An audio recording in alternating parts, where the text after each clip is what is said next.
Jewish identity versus Israeli identity. This is a fascinating issue that's been at the center of many discussions here in Israel.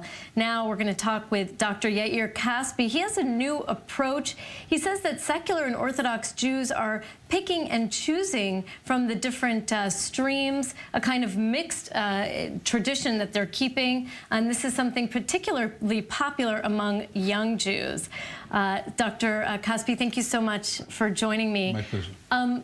Now, this really is a fascinating topic because Israel for so long has been kind of bifurcated between very Orthodox or very secular, but we're seeing now these people in the middle. How did you get to know this group? First, it's a revolution. Something is changing very deeply and very profoundly, and for many, many people, but it didn't come out yet. People used to define themselves as either secular or Orthodox or modern Orthodox or ultra-Orthodox or traditional. And now there are people that would say in Hebrew, I'm on the retzef, which means I'm blending everything. I'm all of the above.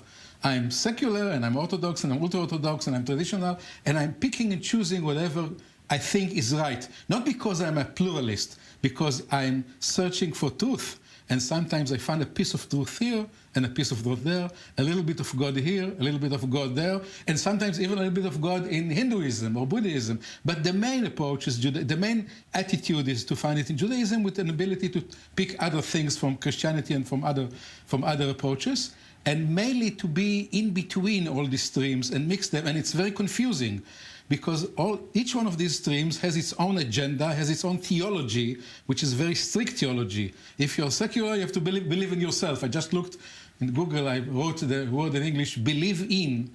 And if you'd write these words in English, like 20, 30 years ago, you say believe in God, believe in Jesus. Believe in Google today is believe in yourself. This is a new religion. You have to believe in yourself. This is the age of individualism, right? You have to believe in yourself.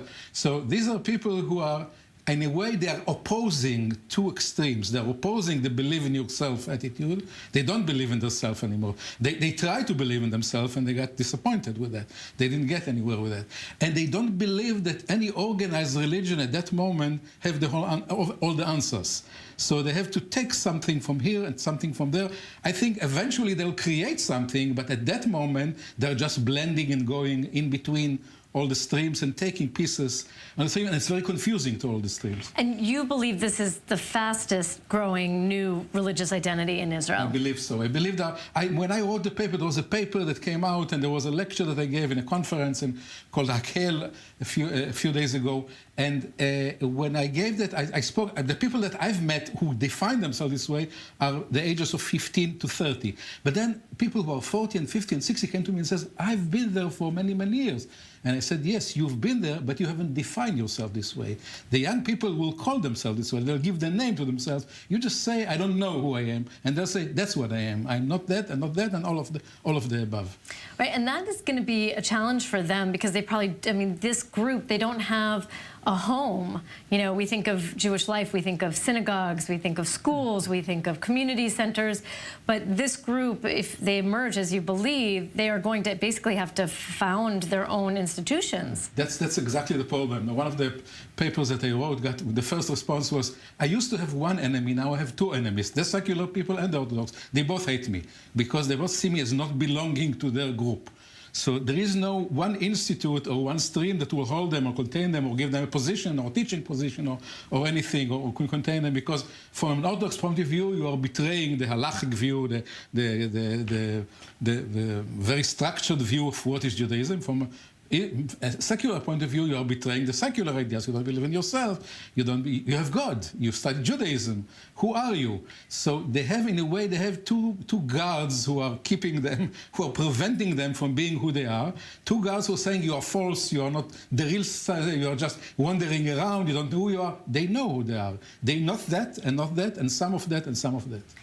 Right, which is difficult because if you just had one to argue with now, as you said, they have two. But doesn't this in some sense speak to really our need maybe as humans to believe in something beyond ourselves? If it's not an ultra-Orthodox way of life, doesn't it say that it's not enough for us just to believe in ourselves today? No doubt about it. People are coming to that approach or stream with a deep sense, the need to believe. but they don't trust any organized religion at that point to tell them what that means in day-to-day life. What it means. If there is God, what he wants from me? There is God.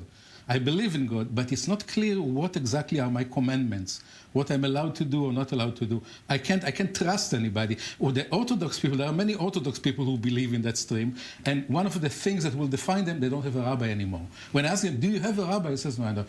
Have you ever went to a rabbi to ask a question? No, I don't want.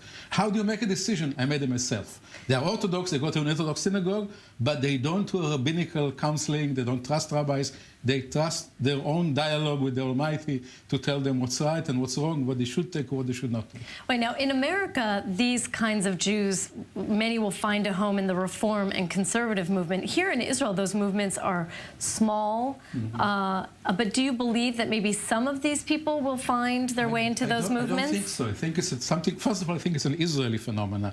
And conservative and Reform are German or American phenomena. They're not an Israeli phenomenon. And I think this is one reason. The other thing, those people are not necessarily pluralist. They don't think that everybody has the right to have... They believe that there is something valid in different approaches. And valid, and they believe, and they have something more. They have a sense of mission. They have a sense of mission as a Jew in the world, in Jewish history, which some of the Reform and Conservative don't have it anymore, or wouldn't dare to confront or to come out in America as a person with a mission to the world, not just to the Jewish community. Right, so it's a particular kind of Israeli chutzpah, is what I'm hearing you say. Yes, that's exactly. Right, a religious chutzpah.